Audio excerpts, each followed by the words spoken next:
സെക്രട്ടേറിയറ്റിന് മുന്നിലെ LPST ഉദ്യോഗാർത്ഥികളുടെ സമരം BJP ഏറ്റെടുക്കുമെന്ന് സംസ്ഥാന അധ്യക്ഷൻ രാജീവ് ചന്ദ്രശേഖർ.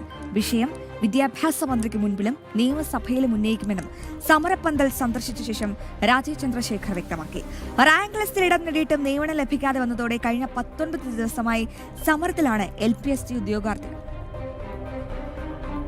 മുഖ്യമന്ത്രിയുടെ ഓഫീസിന് വെളിപ്പാടകലെ സമരമിരിക്കുന്ന ഉദ്യോഗാർത്ഥികളെ സർക്കാർ അവഗണിച്ചതോടെയാണ് BJP പിന്തുണ അറിയിച്ചെത്തിയത്.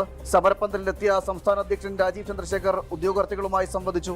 ഉദ്യോഗാർത്ഥികളെ പൂർണ്ണമായും അവഗണിക്കുന്ന നടപടിയാണ് സംസ്ഥാന സർക്കാർ സ്വീകരിക്കുന്നതെന്ന് രാജീവ് ചന്ദ്രശേഖർ കുറ്റപ്പെടുത്തി. PSC റാങ്ക് ലിസ്റ്റ് ഉദ്യോഗാർത്ഥികളുടെ സമരത്തിന് അദ്ദേഹം പൂർണ്ണ പിന്തുണ പ്രഖ്യാപിച്ചു. ഉടൻ തന്നെ വിദ്യാഭ്യാസ മന്ത്രിയുമായി കൂടിക്കാഴ്ച നടത്തി കാര്യങ്ങൾ ബോധിപ്പിക്കുമെന്നും നിയമസഭയിൽ വിഷയം ഉന്നയിക്കുമെന്നും രാജീവ് ചന്ദ്രശേഖർ റാങ്ക് ലിസ്റ്റ് ഉദ്യോഗാർത്ഥികൾക്ക് വാക്ക് നൽകി. ഈ സർക്കാർ വന്നിട്ട് 2 മാസമായി 10,000 കോടി കൂടുതൽ കടമെടുത്തിട്ടുണ്ട്. ഈ സർക്കാർ ഒരു ഒറ്റ തൊഴിലവസരം സൃഷ്ടിച്ചിട്ടില്ല, ഒരു കാര്യവും ചെയ്തിട്ടില്ല.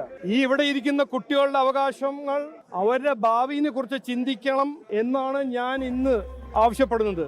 അവരുടെ ഒപ്പം BJP ആദ്യവും ഉണ്ടായിരുന്നു, ഇന്നും ഉണ്ടാവും. ഞാൻ അടുത്ത ആഴ്ച എഡ്യൂക്കേഷൻ മിനിസ്റ്ററിനെ കാണും. അവരുടെ പ്രശ്നങ്ങൾ അദ്ദേഹത്തിന് മുമ്പിൽ വെക്കും. സഭയിൽ ഇത് BJP ഉയർത്തുമെന്ന് ഞാൻ ഇന്നൊരു വാഗ്ദാനം കൊടുക്കുന്നു.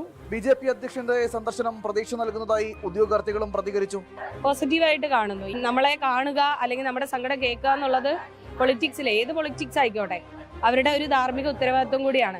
അങ്ങനെയാണ് ഞങ്ങൾ കാണുന്നത്. ഇരട്ടത്താപ്പ് എന്നൊക്കെ പറഞ്ഞാൽ അതൊരു പൊളിറ്റിക്സിന്റെ ഒരു ഭാഷയായി പോവും. എങ്കിലും നമ്മളെ വീട്ടിലുള്ള പ്രശ്നം പരിഹരിക്കുക എന്നുള്ളതാണ് ആദ്യം, എന്നിട്ടാണ് നാട്ടിലെ. അപ്പൊ ഞങ്ങള് ഈ പഠിക്കലുള്ള ആളുകളുടെ പ്രശ്നം ആദ്യം പരിഹരിക്കാതെ അങ്ങോട്ട് ചെന്ന് അറിയിച്ചതിൽ ചെറിയൊരു ആശങ്കയും നിരാശയും ഒക്കെ ഉണ്ട്.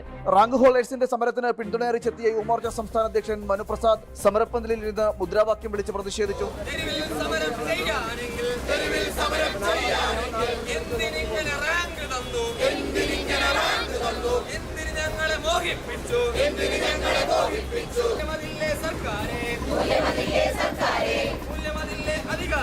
കഴിഞ്ഞ 19 ദിവസമായി LPST റാങ്ക് ഹോൾഡേഴ്സ് സെക്രട്ടേറിയറ്റിന് മുന്നിൽ സമരത്തിലാണ്.